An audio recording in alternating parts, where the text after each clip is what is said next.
나는데 그 유머는 대순주 소구bar ya 2000 2025 को 39 का यी मलममा भएका विशेष गरी बसरी क्याल्छ त्यही सुरुङ घरमा बसे त्यस्तै गरी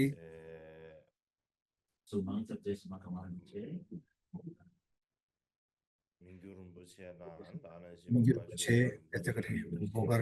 छोरहरू बसे त्यस्तै गरी अनि आउतरी गुरुहरू खिरहरू बसे लोटोदयो त कल्याण मित्र गुरुहरू त्यस्तै गरी अनि शरण्य सङ्घ भिक्षुणीगण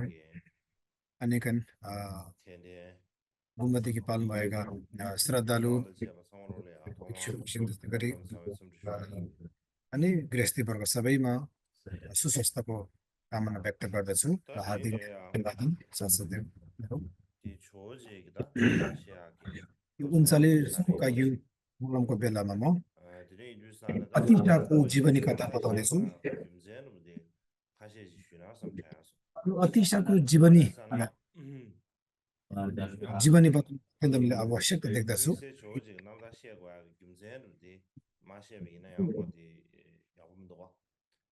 हामीले यो अत्यन्त जन्मिपर्ने कुरा रहेको छ यहाँभित्र। हामीले यो जीवनी किन बताउनु कारण के हो त भन्दा अब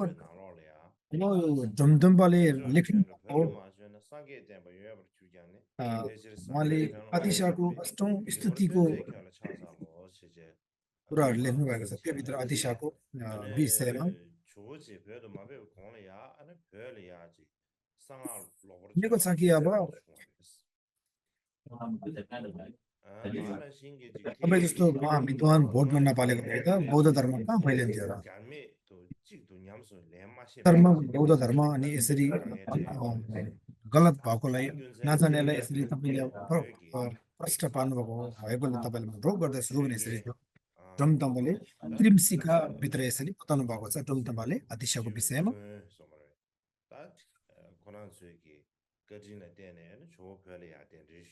अनि त्यसै कारणले उहाँ भोटमा पाल्नु भएको कारणले नै त्रियानको कुराहरू त्यस्तै गरी सूत्र तन्त्रको कुराहरू होइन अत्यन्त अब मिलेर गए। विशेषता उहाँ अतिशा भोटमा पाल्नु भएकै कारणले एकदम शुद्धता भएर गयो। धर्म साधना गर्ने वृद्धि स्तरमा फैलेर गए नै त्यो उहाँ पाल्नु भएको कारणले नै सूत्र र तन्त्रहरू सहज रूपमा बुझ्न थाले मान्छेले। त्यस्तै गरी त्रिशीलको कुराहरू पनि आफूले अभ्यास गरेमा त्यसको अनुष्ठान गरेमा अनि अत्यन्त बौद्ध धर्ममा भोटमा फैलेको हुँदाखेरि उहाँ अत्यन्त कृतज्ञ र हाम्रो लागि आभार हुनुहुन्छ भोटमा पाल्नुभएको कारणले नै। दोस्रो चरणमा कुरा गर्दाखेरि अतिशाले जति पनि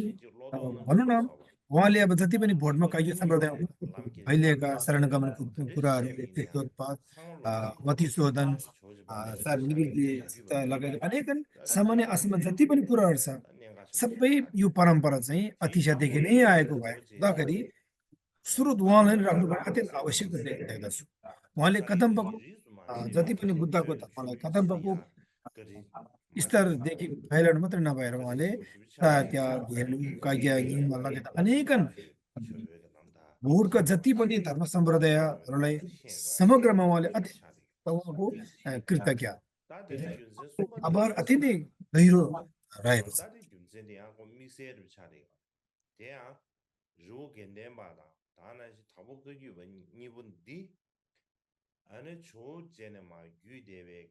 यो भित्रमा पनि अब यो काग्यु र घेलुपा भित्र चाहिँ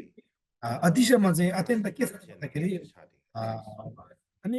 यो कग्युपा र घेलुपा यस्तो सम्प्रदायहरू अत्यन्त फैलिएर आएको छ भने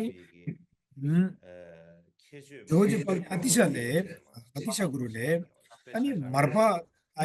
देखि आएको परम्परागत तन्त्रको कुराहरू उहाँले अभ्यास गर्नुहुन्थ्यो। विशेष गरी यो कग्युको विभिन्न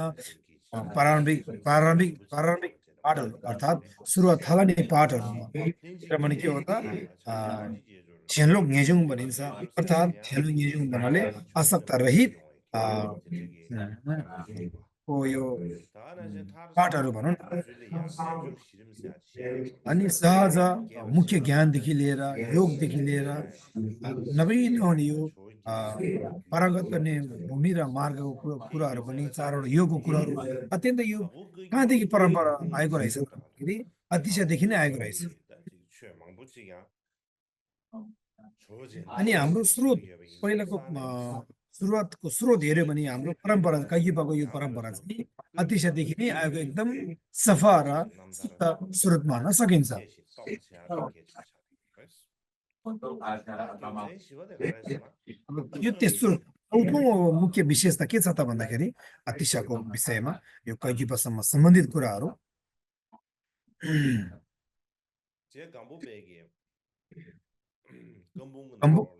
कम्बुपाले आफ्नो लेखमा के भन्नुभएको छ भन्दाखेरि नारूपाको जति पनि गम्भीर रहेका छन् त्यसै कारणले यी कदम्बको जुन मार्गक्रमसँग यो जोडेर लिएन भने बुझ्नु अत्यन्त गाह्रो छ त्यसै कारणले गर्दाखेरि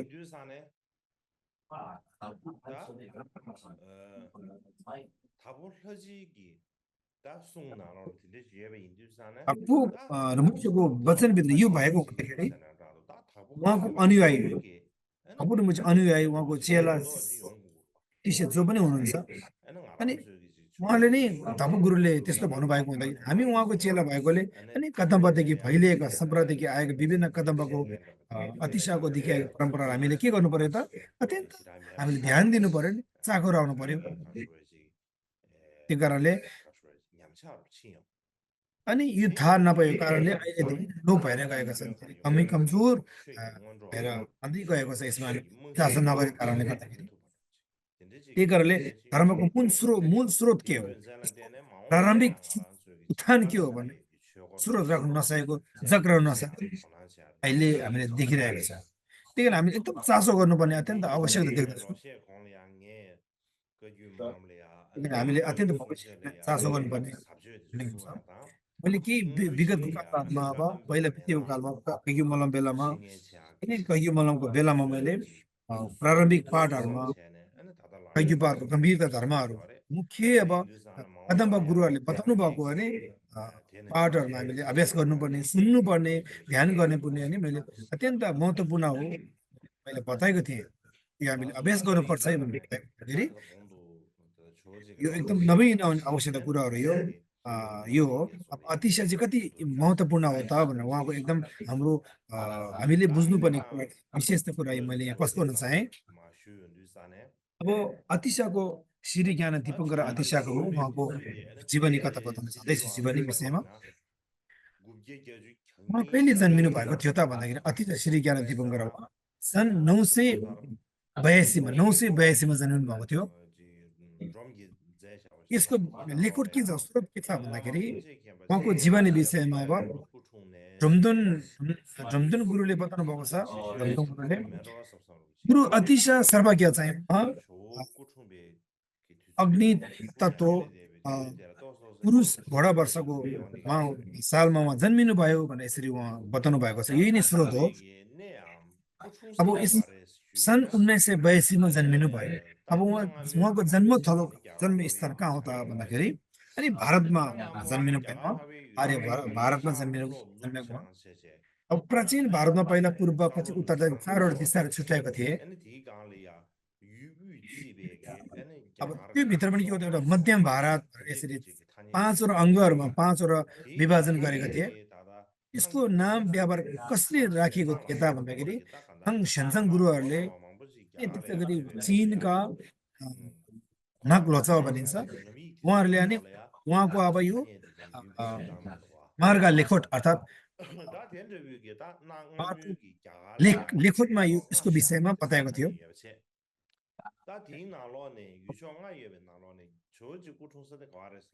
अब यो 5वटा यो अब नाम दिएको मध्येमा अब भारतमा अतिशय कुन ठाउँमा जन्मेको थियो त भन्दाखेरि मगध राज्यमा जन्मिनु भएको थियो अहिले मगध हामीले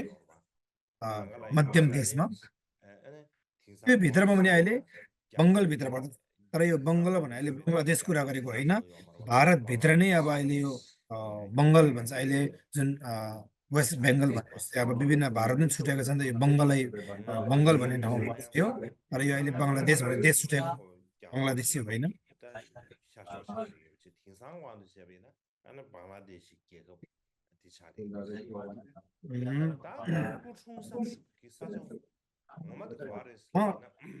पूर्व दिशामा उहाँ भारतको पूर्व पश्चिम उत्तर पूर्व दिशामा पर्दछ त्यो विषयमा चाहिँ ढोमदेम्बाले जुन अतिशाको त्रिमिसीका स्तुतिभित्र के लेखेको छ भन्दाखेरि सुसम्पन्न बङ्गलाको भूमि हो भनेर बताएको छ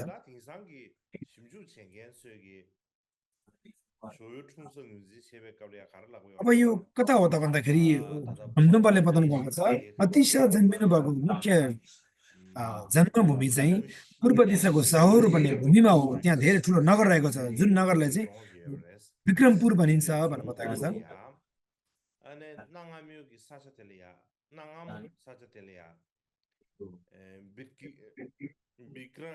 हाल यो कहाँ परेको छ भन्दाखेरि भारतमा विभिन्न जिल्ला भएको मध्येमा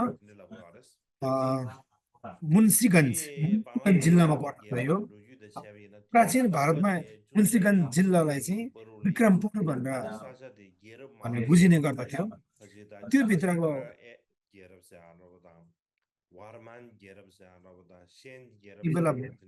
त्यो बेला चाहिँ के थियो भने चन्द्र राजवंश त्यसै गरी अब सेन राजवंश दुईटा वंशहरू थिए उहाँ चाहिँ अब 12देखि 13 शताब्दी भित्रमा यो आएको वंशहरू हो चन्द्र राजवंश र त्यसै गरी अब यो ब्राह्मण राजवंश यो त्यो 12देखि 13 शताब्दीको बेलामा भएको रहेछ यो त्यो भित्र पर्ने अब यो यो विक्रमपुर त्यो भित्रको एउटा नगर रहेछ अब विक्रमपुरमा पर्यो होइन अब उहाँ त्यो बेला त्यो स्थानमा जन्मेको जन्म गोत्र के हो राजवंश रहेछ अब कुन राजवंश पर्यो भन्दाखेरि पाल राजवंशमा पर्यो उहाँको माता पिताको नाम के रहेछ भन्दाखेरि पिताको नाम पुण्यश्री माताको नाम श्री प्रभा रहेको रहेछ उहाँहरू 3 जना छोरा रहेछ त्यो मध्येमा अब जेठा छोरा पद्मसारा माइला छोरा चन्द्रसारा त्यसै गरी कान्छा छोरा श्रीसारा श्रीसारा 3टा रहेछ त्यो मध्येमा चाहिँ माइला बीचको माइला छोरो परेछ जसले चाहिँ उहाँ चाहिँ अब चन्द्रसारा भनिन्छ अझ भने उहाँलाई चाहिँ अब अतिशालाई चाहिँ कल्याण चन्द्र भनेर यसरी बताउनु त्यो 3 जना छोरा मध्येमा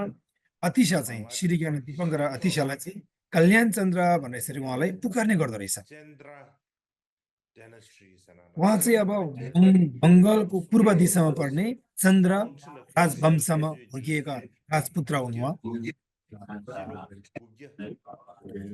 उहाँलाई राज सिंहासनमा अब भनौँ न यो चन्द्र राजवंशी चाहिँ सिंहासन कहिले समातेको रहेछ त भन्दाखेरि अनि सनको हिसाबमा गर्दाखेरि 975 देखि सन् 1000 सम्म उहाँले आसान सिंहासन उहाँले राज चलाएका रहेछन् यो कुरा चाहिँ ढुमढुमबाले आफ्नो अब स्तुतिभित्र लेखेका रहेछन् छोरी सावर घ्याबोरिक भनेको अर्थात् एकदम पोख्त विद्वान सुशीलता सावर राजाको वंश हो भनेर यसरी ढुमढुमबाले बताउनु भएको रहेछ अब अर्को कुरा एकदम कुरा के छ त भन्दाखेरि भोटमा ठिसाउँदैछ नि अनि जुन ठिसाउँदैछ नि चाहिँ अब यो ईशा नजन्मिनु भनेको 200 वर्ष अगाडि कुरा रहेछ भोटमा अब किन चाहिँ शिवा छो विद्वान पुरुष शिवा छो शान्त रक्षित पाल्नु भयो उहाँ भारतको पूर्व दिशादेखि पाल्नु भएको रहेछ भने पछि गएर उहाँ अतिशय पनि भारतको पूर्व देशदेखि नै पाल्नु भएको रहेछ एउटा भनाइमा के छ त भन्दाखेरि श्री ज्ञान अति सारा यो शान्त रचिताको एउटा वंश भनौँ न एउटै रहेछ भने यसरी लेखोटमा आएको छ यो कुरा पनि ढमढुम्पाले आफ्नो लेखोटमा लेखिएको छ कुन लेखोटमा भन्दाखेरि अतिशा स्तुतिमा लेखिएको छ बोधिसत्व शान्त रचिता जन्मिनु भयो जन्मिएको एउटा वंशवाली नै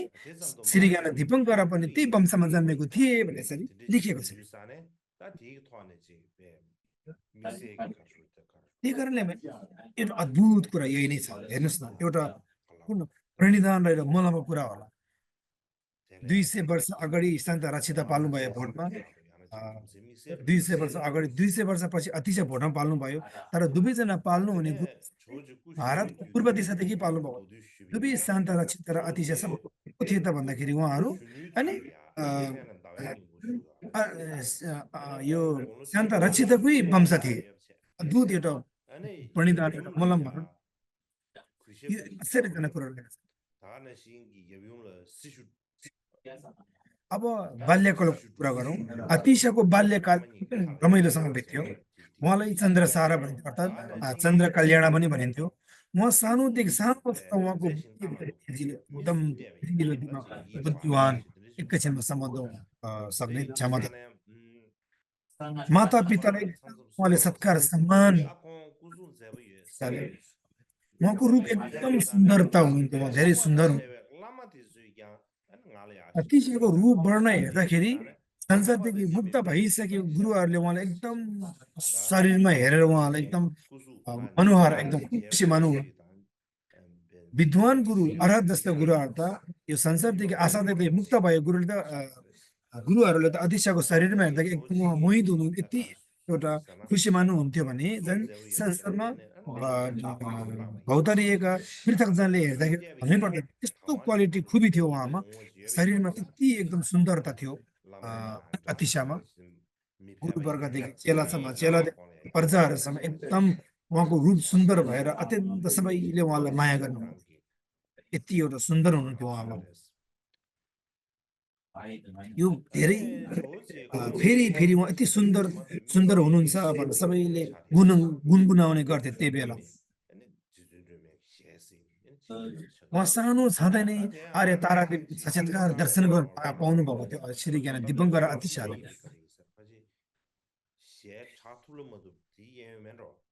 अब एउटा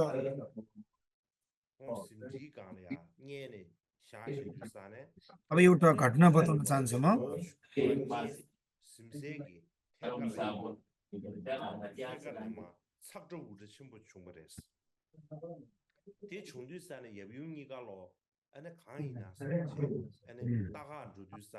एक समय यस्तो घटना घटिएको थियो कि एक समयमा उहाँको सुत्ने खाटको छेउमा अचानक एउटा एकदम कस्तो आवाज भन्दाखेरि एकदम डरलाग्दो आवाज आयो के रहेछ हत्तपत्त आफ्नो मातापिता त्यो हेर्न पुगे त्यस्तो हेर्दाखेरि त के हो त त्यता एउटा बिच्छी गङ्गटो ठुलो गङ्गटो देखे तर मातापिता अलिकति तर्सित ओहो मेरो छोराको ठाउँमा यस्तो आयो तर्सित भयो तर अतिशय चाहिँ के त आनन्द डर नभइकन उसलाई हेरिरहे अनि त्यो हेर्दै हेर्दै बिच्छी त्यहाँदेखि एकैछिनमा बाहिर निस्केर गइहाले अनि अतिशयले त्यही बेला नै एउटा इष्टदेवको अब के हो त दर्शन पायो यो के रहेछ त भन्दाखेरि के को सङ्केत रहेछ त उहाँको सुत्ने खाटमुनि आवाज एकदम ठुलो आएर त्यहाँ बिच्छी देख्नुको एउटा सङ्केत के रहेछ भन्दाखेरि भविष्यमा वज्रयानको साधना गर्दाखेरि अगाडितिर अलिकति विघ्न बाधाहरू मच्चिन सक्छ है भन्ने एउटा सङ्केत रहेछ भने उहाँले बुझ्नुभयो होइन साधना वज्रयान भने एकदम गम्भीर कुरा हो नि त पहिले प्रारम्भिकमा अलिकति सुरुवात गर्दाखेरि विघ्न बाधा हुने हो कि भन्ने त्यस्तो फेरि भोलिपल्ट बिहान फेरि त्यस्तो एकदम डरलाग्दो आवाज कुनै आवाज आयो फेरि के रहेछ भने यस्तो हेर्नु जाँदाखेरि फेरि त्यो हिजोकै ठाउँमा त्यो कराकै ठाउँमा बिच्छी नभएर त्यहाँ चाहिँ निलो कलरको वर्णको उत्पल एउटा फुल देख्यो त्यो हेर्ने बित्तिकै त्यही निलो फुललाई हेर्दाखेरि माता पिताले के देखे फुल देखे निलो फुल उत्पन्न देखे तर अतिशयले त्यही फुललाई हेर्दाखेरि के हो त उहाँले चाहिँ आर्य तारा देवीको मैले सचेतका दर्शन पाएँ भनेर माता पिता र अतिशयको हेर्ने त्यस्तो फरक आयो अतिशयले के देख्नुभयो आर्य तारा देख्नुभयो माता पिताले फुल देख्नुभयो निलो फुल उत्पलको फुल त्यो बेला अब उहाँ सानो थियो बोल्नु जान्न नजान्ला त्यस्तो एउटा तोते बोली थियो त्यो बेला अतिशाको अनि त्यहाँदेखि उपरान्त उहाँले जस्तो सुके सन्ध्या मनमा हिचकिचाउने एउटा नजाने एउटा के भयो भने उहाँले अनि आर्य तारा देवीको एउटा थङ्गा अर्थात् कुनै प्रतिमाहरू अगाडि राखेर उहाँले पूजा गर्नु पानी लगाएर अनेकन पूजनहरू चढाउन गर्ने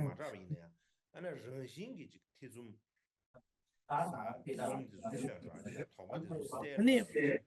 हो त्यो थङ्गामा मूर्तिमा हुने विभिन्न आर्य तारा देवीको लागि पूजा गर्दाखेरि हो थङ्गादेखि मूर्तिहरू थङ्गाहरू नबोल्ने गर्दाखेरि पनि अतिशयले प्रार्थना गर्दाखेरि उहाँको चरणमा प्रार्थना गर्दाखेरि उनको भित्र भएको सङ्ख्या शङ्खाहरू नबुझेको कुराहरू अनि आफै नै हटेर जाने त्यस्तो हुँदथ्यो प्रार्थना गर्दाखेरि पनि भित्रैदेखि अनि ज्ञानहरू पलाउने गर्दथ्यो उहाँले सानो छँदा उमेर 12 पुग्दाखेरि 12 वर्षको उमेरदेखि नै उहाँले विभिन्न चिकित्सा सम्बन्धी कुराहरू शिल्प कलादेखि लिएर विभिन्न लिपिहरूदेखि अक्षरहरू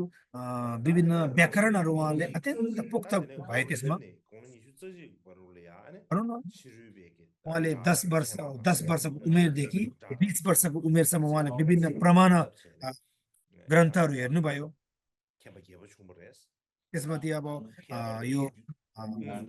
विभिन्न यसमा भनौँ न यो व्याकरणहरू आवाजको शास्त्रहरू विभिन्न बौद्ध धर्म सम्बन्धी धेरै कुराहरू उहाँले अध्ययन गर्नुभयो त्यो भित्र पनि विशेष त के हो त भन्दाखेरि विभिन्न नाचगानप्रति 64वटा नाचगानको कुरा रहेको छ यसमा एकदम पुख्त हुनुभयो बाजा काजा बजाउनेदेखि अनेक उहाँ विद्वान हुनुभयो त्यो भित्रमा पनि बौद्ध धर्म सम्बन्धित अनि शब्द रचना विभिन्न व्याकरणहरूमा प्रमाणको कुरामा एकदम पोख्त हुनुभयो उहाँ धेरै विद्वान हुनुभयो भनेपछि लोचावाको अनुवादकहरूको अनि स्तुतिमा स्तुतिमा बयान गरेको छ यो धमधम्पाले विभिन्न हिन्दू लगायत विभिन्न तार्किक जस्ता विभिन्न ऋषिहरूलाई पनि उहाँहरूले अब यो प्रमाणदेखि उहाँले अरू पक्षहरूलाई पराजय गर्नुभएको थियो उहाँ विजय हुनुभएको थियो एकदम नाम चलेको थियो म 15 वर्षमा उमेरमा पुग्दाखेरि अब ऋत्विक भन्ने नि एउटा अब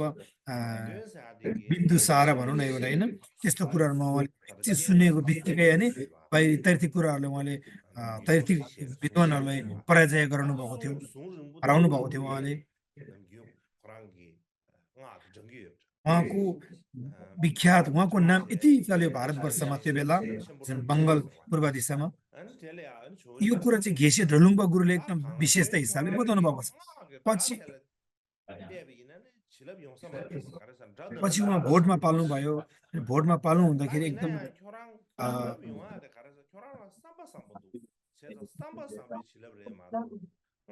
भङतुनले के भन्नुभएको छ त भन्दाखेरि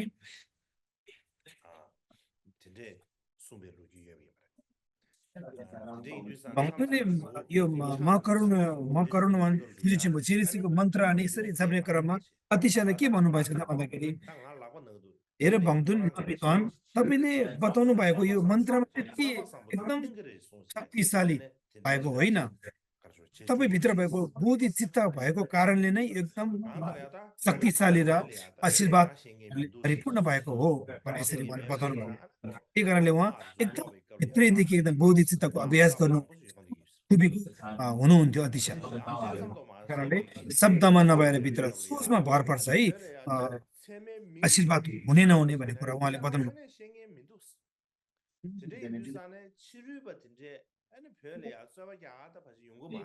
त्यसैले अनि एक समयमा अतिशयको हात अलिकति पीडा भइरहेको थियो भक्तुबलले सुन्ने बित्तिकै के हो त अब निको भएको थियो किनकि तपाईँ चाहिँ एकदम चोखो चित्तको रहेछ है भनेर यसरी भक्तुबलले बताउनु भएको थियो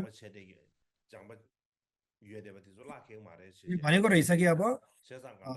जो जे पाल्ने अतिशा तपाईँ भोटमा पाल्नु भयो भने चाहिँ तपाईँले कुनै पनि अब तैर्थिका जस्ता विद्वानहरूले तपाईँलाई पराजय गराउन सकिँदैन, तपाईँ महान विद्वान हुनेछ भने यसरी अब बताएको हुँदाखेरि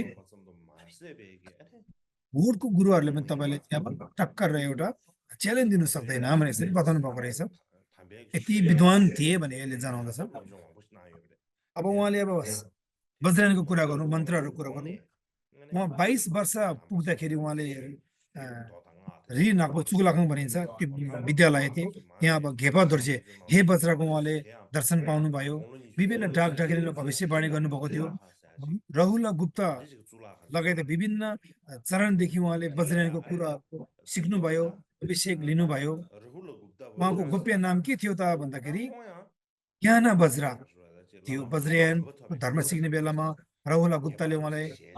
ज्ञान वज्र भनेर नाम दियो।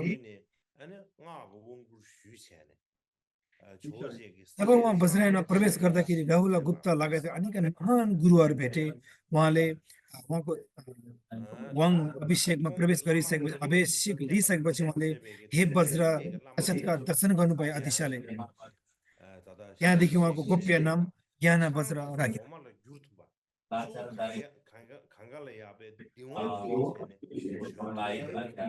उहाँलाई त्यो बेला कस्तो एउटा शक्ति ऊर्जा आयो, अलौकिक शक्तिहरू आयो। अब यामेन्तका लगायत गुरुहरू, त्यस्तै गरी अब ढाँडलाई दुधमा बदल्न सक्ने क्षमता आयो उहाँलाई। जुन गङ्गा नदीमा उहाँले आफ्नो धिवा भनिन्छ जुन पशुहरूले मुनि ओछ्याउने, त्यसमाथि बसेर पनि उहाँ गङ्गा नदी पार गर्नु सक्ने, तर्नु सक्ने त्यस्तो क्षमताहरू, अलौकिक शक्ति उहाँमा भएको थियो। अनि कमला रक्षिता अनि चरणमा उहाँले विभिन्न के हो त वज्रायनको अध्ययन गरे। अवधूतिमा लागेको त वज्रायनको कुराहरू उहाँले 7 वर्षसम्म उहाँले अध्ययन गर्नुभयो।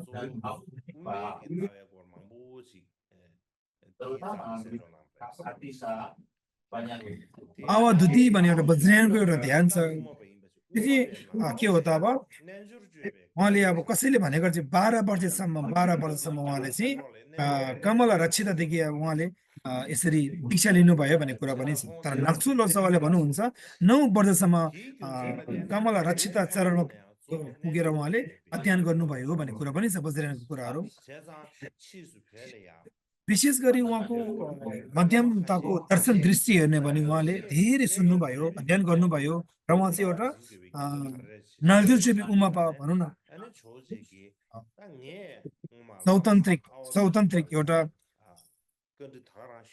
सौतन्त्रिकको एउटा मध्यमकाको उहाँले अब यसरी मध्यमको विषयमा उहाँले अध्ययन गर्नुभयो। त्यही भएको कारणले नै अतिशालाई अब नलजुचेपी उमापा पनि भनिन्छ। योगाचार्य मध्यमकाको एउटा दर्शनलाई फैलाउने महान गुरु पनि चिनिन्छ। भोटमा चाहिँ उहाँको चेलाहरू, कुनै चेलाहरू चाहिँ अतिशा तपाईँले यो योगाचार्य मध्यमकाको दर्शनलाई तपाईँले यो दर्शनलाई ग्रहण गर्नुभयो कारण के हो, के कारणले यो पक्रिनु भयो भनेर प्रश्न गर्दाखेरि उहाँले भन्नुभयो कि अतिशाले के उत्तर दिनुभएछ भन्दाखेरि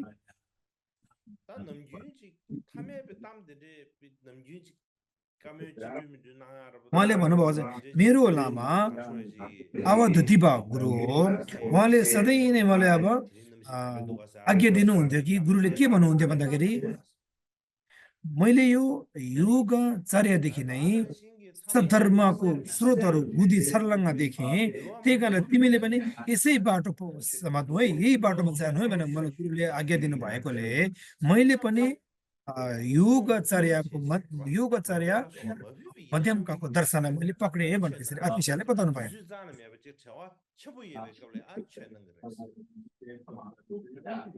त्यही कारणले उहाँलाई धेरै अब विश्वविख्यात गुरुहरू थिए अतिशालाई, होइन, कुनै कोही शान्तिपा गुरु। अनि उहाँले धेरै विज्ञानवाद सिक्का मात्र पनि धेरै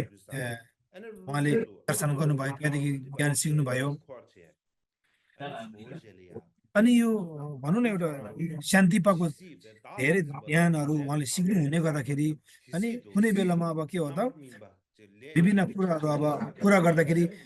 ध्यानको कुरा बाहेक विभिन्न नराम्रो कुराहरू सांसारिक कुराहरू कहिले पनि गर्नु भएन जो चाहिँ अपलले अतिशय चन्द्र कृतिले रचना गर्नुभएको स्व मध्यमकामा धेरै उहाँ श्रद्धा भक्ति हुनुहुन्थ्यो त्यसमा धेरै अध्ययन पनि गर्नुभयो जे भए तापनि के त आफ्नो गुरु अवधूति महान अवधूतिको गुरुको चरणमा कहिले मन सुनको मण्डल अर्पण गरे तर पनि के हो त उहाँले बताउनु भएन प्रवचनहरू दिनु भएन कुनै बेला फेरि सामान्य हिँड्ने बेला पनि अचानक अवधूति गुरुले यसरी के हो त प्रवचन दिनुभयो तर पनि गुरु चेला बिचमा वास्तविक ज्ञानको कुरा बाहेक विभिन्न सांसारिक कुरा कहिले पनि गर्नु भएन यो एकदम विशेष त गुरु चेलामा एउटा सम्बन्ध दृढ सम्बन्ध रहेको छ जे भए तापनि के हो त यो अतिशयले गुरुहरू सयौं 100 भन्दा ज्यादा 128 देखि 120 सम्म गुरु देखाउनु भयो उहाँको गुरु लिनुभयो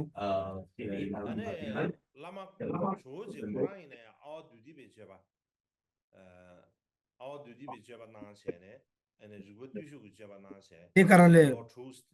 आफ्नो गुरुले भन्नुभएको छ तपाईँले आफ्नो आत्मा हे अतिश तिमीले आफ्नो आत्मग्रहलाई नछिन यो नत्यागिन्जेलसम्म सानोतिनो कुराहरूमा तिमी एकदम होसियार रहनु है यो मेरो उपदेश हो मेरो एउटा आज्ञा हो भनेर अवधूतिले बताउनु भएको रहेछ त्यही कारणले सानोतिनो कुरो ध्यानपूर्वक उहाँले अध्ययन गर्नुहुन्थ्यो त्यही कारणले गुरुहरू धेरै लिनुभयो अतिशाले विशेष गरी वज्रयानमा हेर्ने हो भने उहाँले सिद्धि प्राप्त गर्नुभयो धेरै अब ज्ञान अब लिनुभयो गुरुको कारणदेखि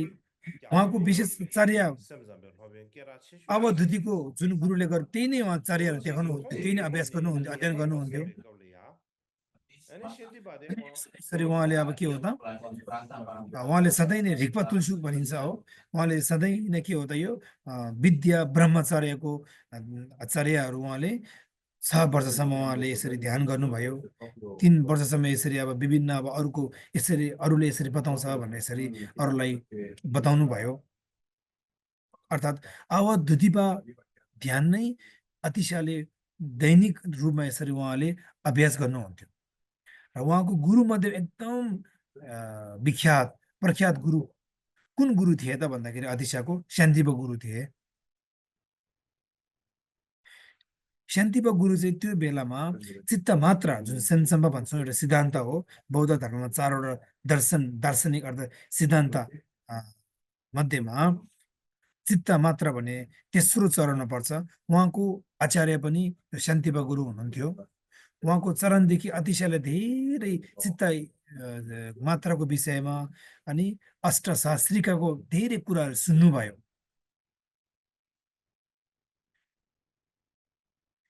त्यो बेलामा विभिन्न नपुगेको कुराहरू यो मध्यमकाको जुन दर्शनलाई भङ्ग गर्ने अर्थात् अरू विषयलाई उहाँले धेरै निषेध पनि गर्नुभयो उहाँको मतलाई उहाँले तर्कदेखि प्रमाणदेखि उहाँले धेरै कुराहरू लेखनमा ल्याउनु भयो र यसको व्याख्यान पनि गर्नुभयो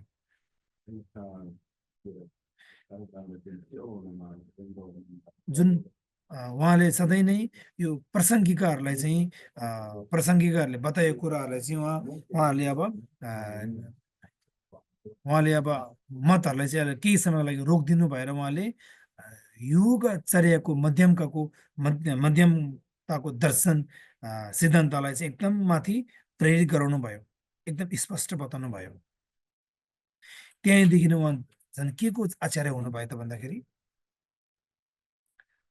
योगचर्या मध्यमका अत्यन्त फैलिएर गयो त्यहाँदेखि एकदम धेरै कुराहरू बुझेँ भने यसरी अतिशय आफैले पनि बताउनुहुन्छ श्री ज्ञान दिपङ्कर अतिशयले पनि बताउनुहुन्छ